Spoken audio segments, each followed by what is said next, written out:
پی لوں گا، بس عرض ذرا سی ہے، اجمیر کا ساقی ہو، اجمیر کا ساقی ہو، بغداد کا میخانہ۔ اعوذ باللہ من الشیطان الرجیم، بسم اللہ الرحمن الرحیم۔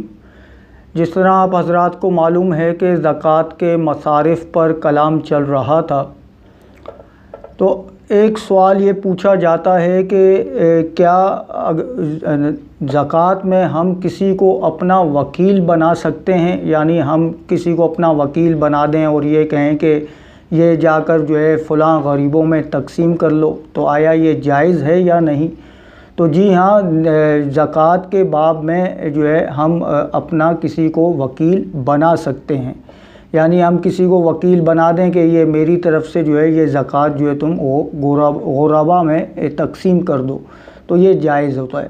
تو اب ایک سوال یہ پوچھا جاتا ہے کہ کیا وکیل کو بھی نیت کرنا ضروری ہے؟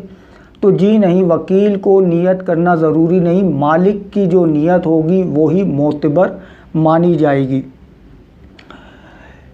ایک سوال یہ پوچھا جاتا ہے کہ جس کو وکیل بنایا ہے کیا وہ آگے کسی اور کو وکیل بنا سکتا ہے؟ تو جی ہاں، زکوٰۃ کے باب میں یہ جائز ہوتا ہے کہ مثال کے طور پر میں نے اگر کسی کو اپنا وکیل بنایا ہے تو وہ آگے کسی اور کو وکیل بنا دے، یہ جائز ہوتا ہے۔ لیکن نکاح کے باب میں وکیل پر وکیل بنانا یہ جائز نہیں ہوتا۔ ایک سوال یہ پوچھا جاتا ہے کہ اگر وکیل خود شرعی فقیر ہو تو زکوٰۃ خود رکھ سکتا ہے کہ نہیں؟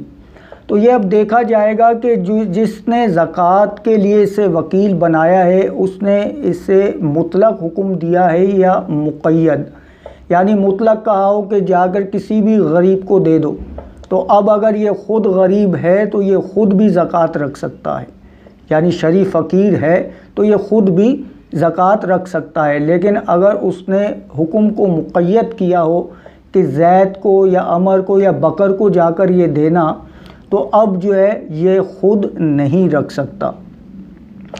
اسی طرح ایک سوال یہ پوچھا جاتا ہے کہ کیا جس کو زکوٰۃ دے رہے ہیں اس کو یہ بتانا ضروری ہے کہ یہ زکوٰۃ ہے؟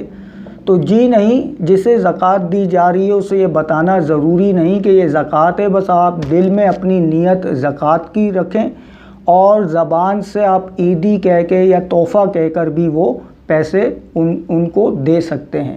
مثال کے طور پر اگر بھائی اپنی بہن کو زکوٰۃ دینا چاہتا ہے اور وہ جو ہے مطلب زکوٰۃ کہہ کر دے گا تو برا لگتا ہے، تو وہ نیت دل میں زکوٰۃ کی رکھے اور جو ہے عیدی یا تحفہ کہہ کر بھی زکوٰۃ دی جا سکتی ہے۔